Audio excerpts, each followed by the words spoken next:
আমি বুঝতে পারছি। আমার বন্ধু আমাকে বলতো যে কি একটা চাকরি করি সবসময় ভয় থাকতে হয় কখন চাকরি চলে যায়।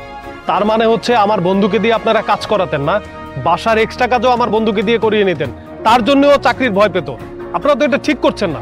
ও তো একটা মানুষ, ওর ড্রাইভার, ওর কাজ হচ্ছে গাড়ি চালানো, সে কেন আপনাদের গাড়ি খুলে দিবে?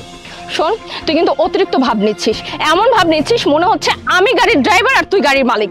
বেশি কাহিনী করিস না, তোকে কিন্তু এমন থাপ্পড় মারবো তুই তোর বাপের নামে ভুলে যাবি। ভালোই ভালো আমার গাড়ি গেট কর, আর নাহলে তোকে এমন শিক্ষা দিব তোর অবস্থা খারাপ হয়ে যাবে। আর তোর বন্ধুর চাকরি তো আমি খেয়েই দেবো, আর তোকে গায়েব করে ফেলবে। তুই জানিস আমার বাবাকে? আমার বাবার যদি পরিচয় জানিস না তুই এখানে কাঁপতে শুরু করে দিবি, বুঝছিস? মাহি, দেখেছিস এই ছোট লোকের বাচ্চার কত বড় সাহস? তুই এখানে দাঁড়িয়ে আছিস কেন? ওকে না থাপ্পড় দিয়ে ওর দাঁত ফেলে দে সবগুলা। আপনার এত বড় সাহস, আপনি আমার গায়ে হাত দিতে চাচ্ছিলেন? মাহি, এই ছোট লোকের বাচ্চাকে না এমনি এমনি ছেড়ে দেওয়া যাবে না।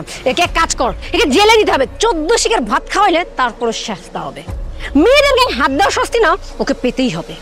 শোন, তোকে আমি অনেকক্ষণ ধরে বুঝাচ্ছি কিন্তু তুই বুঝিস নাই। তোকে আমি এমন অবস্থা করব, খালি তাকে তাকে দেখ। এই শোন, বাবাকে একটা কল দে তো, তারপর ওর ব্যবস্থা আমি করতেছি। বাবা খালি আসুক।